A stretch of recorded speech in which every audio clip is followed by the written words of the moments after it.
Why are the majority of people afraid to approach someone they don't know?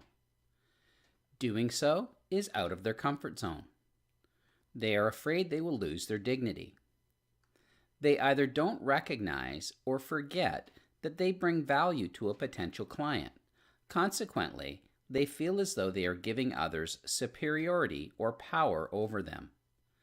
They may have a low level of social boldness, which is a psychological term. What is it that people dread most about making cold calls? Feelings associated with rejection and being vulnerable to other people. Why do some salespeople give away control of their confidence and self-esteem to a complete stranger? It's because customers control the purse strings, so they have a tendency to put the customer in a position of power or superiority over them because they have the ability to reject them or say no to them. Why is it so easy in most instances for someone to hurt our feelings and destroy our drive and determination? For emotional reasons, we have a need to feel validated by other people. When they don't validate us, we see this as rejection. Until we can differentiate between personal rejection and this being a part of business, we will always have a challenge. What is the benefit of being told no? First, you have to determine whether it is a real no or not, which does require skill and tact. Is it a no for now or a no forever? Once you've established that it is a real no, it saves you time. You can focus your energies on another profitable activity. How much energy should you burn up wondering what happened, what you did or said wrong, why they didn't like you, or why you were treated so poorly? In the heat of the moment, none. You may wish to reflect on it later to determine if there is a better way you could have handled the situation, or if it keeps happening, you may need to rethink and alter your approach. How do you need to feel about rejection and fear in order to be successful in professional sales? It requires a shift in mindset. If you think of it like you are offering free samples at the store and not everyone is going to be interested, then you will have a healthier and more realistic view. If you program your mind with the understanding that each positive response or yes is sandwiched between many more negative responses or no's, then you will begin to shift to a mindset that sees that there is value in each no because it is getting you one step closer to a yes. What do you need to do in order to be more proactive, enjoy prospecting and cold calling, and increase your success level while doing so? Stop giving away your power. Make it fun. I've worked in sales teams where we've scheduled contests to make it more competitive and fun. Everyone throws $5 into the pot, and the person who schedules the most appointments in a predetermined amount of time wins the pot. Challenge yourself. For instance, I will make enough phone calls to have conversations with at least 10 prospects before moving on to another activity. The number that you choose should be a challenge. If and when this number no longer represents a challenge, then raise it. Set a goal.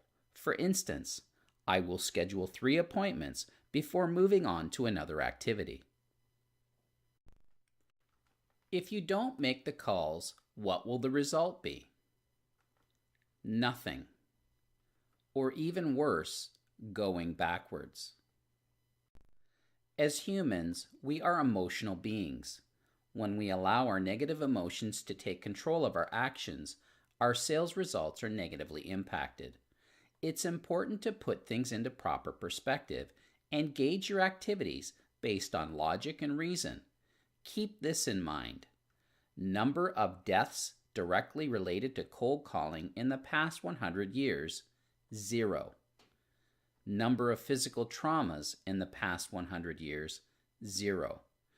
Based on statistics, cold calling and prospecting aren't likely to harm you.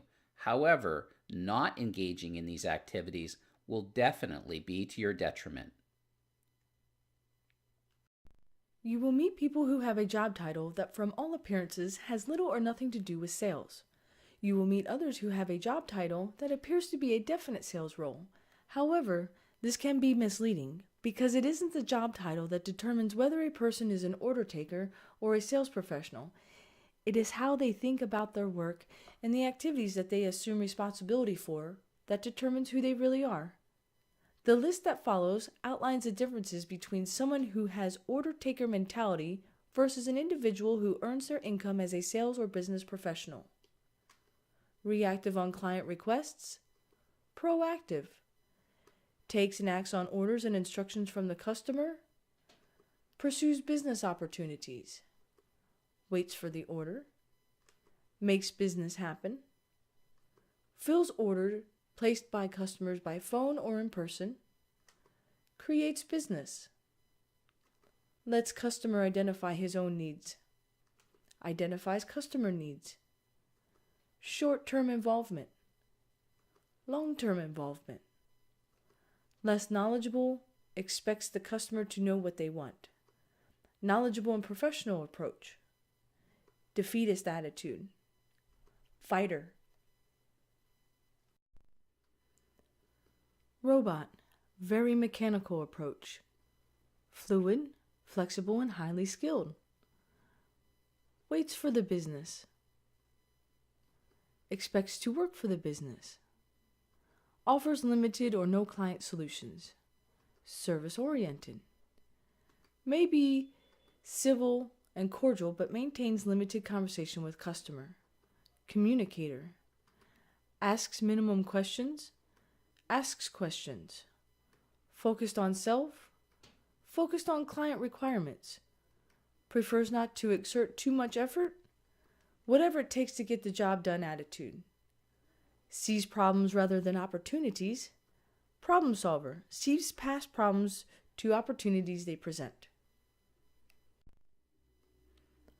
Lacks motivation. Enjoys challenges. Passive and slow-paced. Outgoing, likes running at a fast and furious pace. May think of customers as an annoyance or interruption in their day. Wants to help the customer win. Secretly fears that the customer will ask for assistance or professional advice. No fear, full steam ahead, charge into battle. Hates having to think too much about work-related issues. Loves the thought process. Wings it. Operates with a plan and objectives in mind. This concludes step number 3 of the learning path. Please click on the green X button with the white arrow in order to advance when you are ready to proceed.